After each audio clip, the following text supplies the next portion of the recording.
I really remember 7 years ago when Seth came into the office and he said, right, I want to make an arch made 2/3 of concrete and 1/3 of ice. And I think, and I really hope that I did my job as a producer, which is to say yes, and to have curiosity and to open it up and to really think about it. But I know what my brain was doing was no but. So I had thought, how the hell are we going to do this? And what is it? My first day at work at Kaleider, I walked into the studio for the first ever full-scale test build of Arch. It took the entire day to build, taking down, rebuilding. It was super difficult because we hadn't sort of nailed down all of the physics and design yet. They took out the former, and at the end of the day, it stood. It's building the impossible. That's what it is. You can barely believe that it can stand, half of your architecture is made of a material that's going to melt and is going to disappear. It stood for like a minute or two, and then it fell. So that felt like an achievement after about 5 tries. We started the day going, this is a small prototype for a really massive arch. And I think we ended the day thinking that actually we could do it at this scale, a human scale, without cranes, without lifting gear, and actually use people to do it. And that becomes the show, that becomes the project. There's a lot of effort going into lifting these blocks on and off. I think people enjoyed watching the human effort of lifting these blocks repeatedly, trying to get it to work. The failure is at every point, and yet the pursuit is still there. It was incredible to me that, there was this team and the studio that had brought together effort, so much work, and so many people in to sort of witness and try to work on this project together. And I think that's been the spirit of the project throughout. What I love in my job is bringing teams together.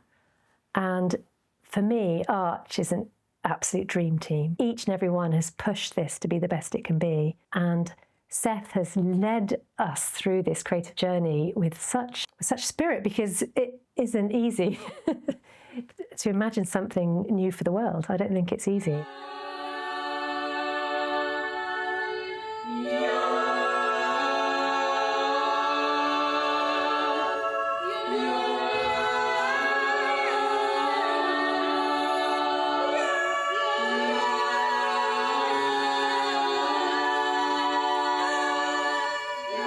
As a composer, I don't know the rules because I didn't learn to read music. So I don't think I come at it from a very traditional way. And I think I come at stuff from an emotive place. So what I find, or what I think is a very human primal reaction, I suppose. Most of the music I write is wordless. That suits this piece because it's also very primal. It's very simple in a way. There are 2 bodies, they are working with quite primal materials, and they are endeavouring to go about this thing. And there are voices there holding that. My work suits that because it's not telling you what to think. This piece is also asking you to react to it personally. So everybody's always going to find something different in Arch, I think. What we were discovering in that week of R&D was what role the music needed to play, because it wasn't the star of the show, I suppose. The idea was that the music was there to hold the piece and the build, but that it wasn't to take attention all of the time. So yeah, finding the kind of dynamic and the hierarchy of where the music needed to sit was quite an interesting challenge, I would say. So it's part of a festival there, quite big. What happened this week? Maybe a lot. We put together the singing and Arch with ice for the first time in the studio in there. And the successes were, it sounded amazing. The ice and concrete arch that we have redesigned held really, really well and made the build safer, easier, better. We've got much more control over it. So all in all, very successful week. I'm Layla, I'm movement director. Yeah, so I've been working with everybody on movement for Arch. We brought lots of elements together. learned lots about the building of the art, and the performers were also dealing with layers of learning still the vocal material, and we did a lot of work around how we move in that world, I guess. What's our intention? It's been really intense. You know, we carry lots of questions. There's lots of things we don't know, but it has felt like people have really embraced the fact that there's lots we don't know yet, and that we are going forward with the questions, and actually the questions are part of what makes this work so rich in a way. It feels really strange now to leave it, you know, let it go on its way to France. It's ready to meet an audience, right? And I feel like we're ready to learn and to, find out something from it meeting an audience. How am I feeling right now, the night before the Vans leave? Well, I'm a bit wired. I'm excited. I'm a bit emotional. The feeling of camaraderie and passion and love, really, for us all to try to pull this off has been amazing, and it's been such a long time coming. We've worked so hard on this. It's thrilling, really. Yeah, we've been on this journey for a long time, and I feel like it is a once-in-a-lifetime thing.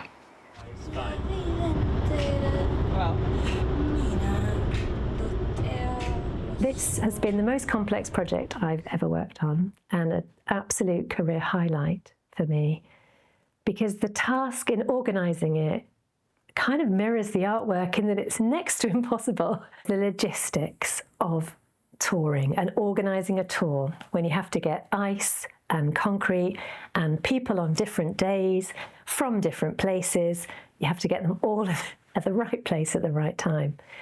And you have to do it on a tight budget. So the logistics of that is something else. There's definitely been moments where it's stretched us all, and moments where you do wonder why you don't get a proper job. But it is so magical when it comes together. It's worth the risk. It's worth the effort.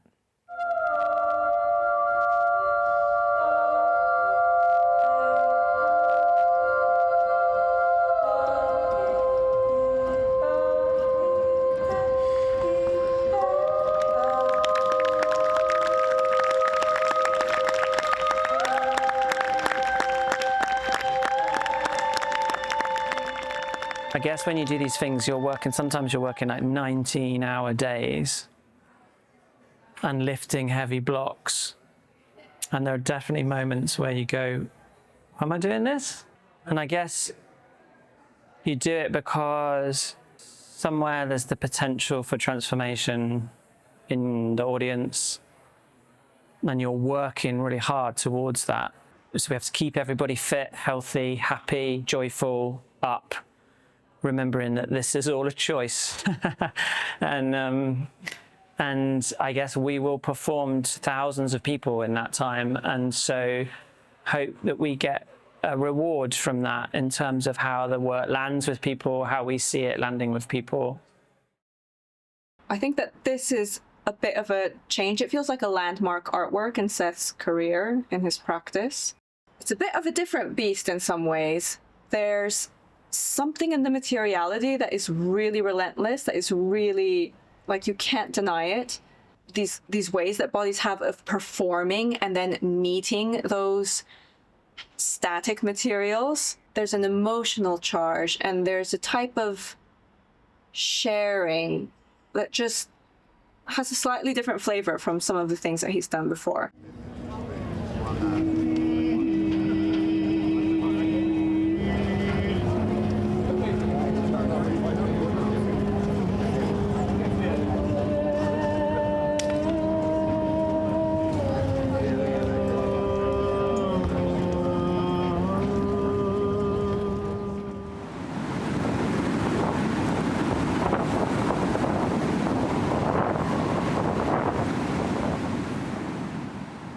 It is the 15th of June, and it is Saturday, and it's our last day at Ural.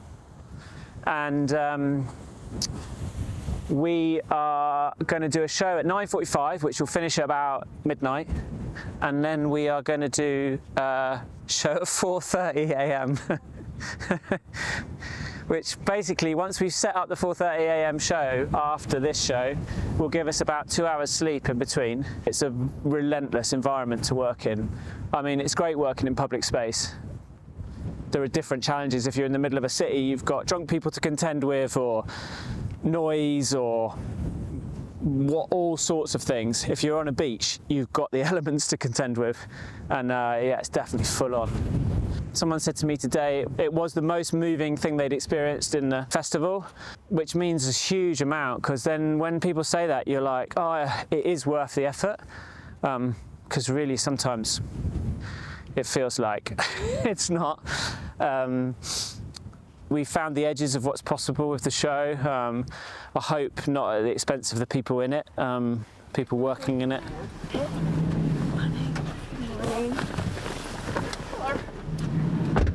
Everybody. Hello. Hi, Jossie. Hello. Morning. Hi, Katie. Hello. Morning. How are you feeling, kids? Eva? Oh, a little bit sick. You know, like when you've been woken up in the middle of the night. But yeah, it's exciting, isn't it? I think for me, particularly in the Netherlands, we were away for 2 weeks on a beautiful island, but the weather was just atrocious, and working outdoors all the time, every day outside, it was really, really hard. Singing Arch in all of the different environments was really challenging, because we were singing outside when it was very cold, when it was very windy. Every time we performed Arch, we didn't quite know what we were up against, I would say. And so I think that kept us all very much on our toes. We don't know what's going to happen. Like, what happens when we actually try to build the arch, 10 days straight, like on an island? We don't actually know what that will do to our bodies, what it'll do to the show, what it'll do to our team. The whole artwork is really meta. Like, it's super real. It's not a fiction. The effort and the challenge to build arch every time is real, as is the endurance of the singers who, breathe life into it, and the audience who witness it. And that's a genuine journey and discovery that we want to explore and document. Just as we're getting near the top of the arch, there's this moment in the music composition where some of the audience join in with the singing. They are people who have signed up to be volunteer singers, but we call them secret singers because they are audience members, they're dressed like the audience members, they are amongst the audience.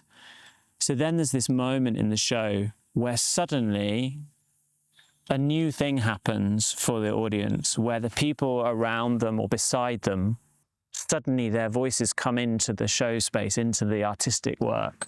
I love this moment being on stage because it's just this swelling, this lift, it's amazing to be sung to whilst you're doing this action anyway. It's like a very beautiful experience.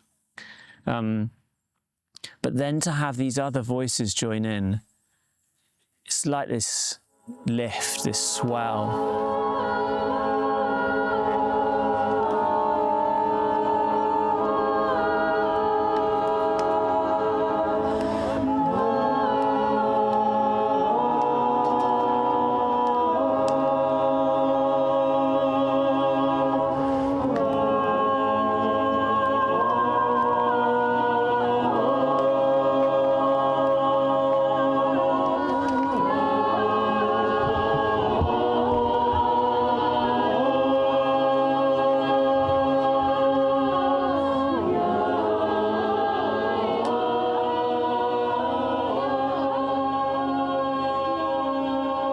Was explaining to someone very close to me about how I felt, and by way of a metaphor, I described the feeling of leaning on something that you know is there, that you feel can hold your weight, and that being a false sense of security.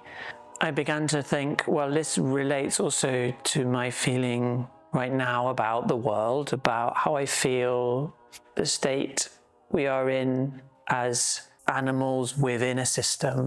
here we are at this moment in time where so much of what we thought we knew was solid is not. For me, in the piece of work that we're making, it's not about an ending, it's about building something, it becoming something else, and then building it again, and then it becoming something else. So it's like a kind of renewal and inviting an audience to witness that cyclical process.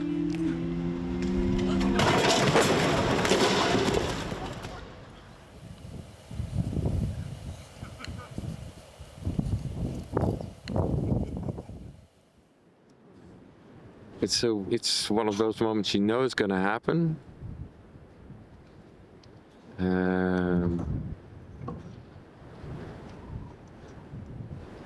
I wouldn't say satisfied, but it's kind of acknowledgement that it happened.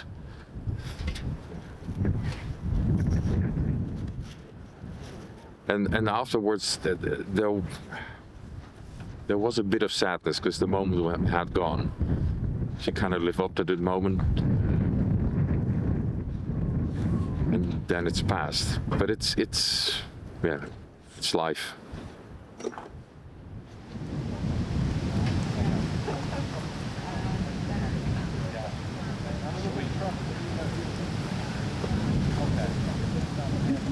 Yeah, I mean, I'm tired, so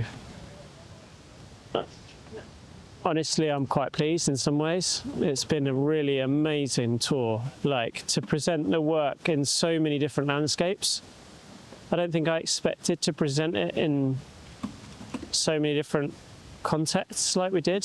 You know, we've done it on a beach, we've done it in a public square, we've done it on a stage, we've done it on a mountaintop, we've done it in between residential buildings, we've done it in the middle of a city centre.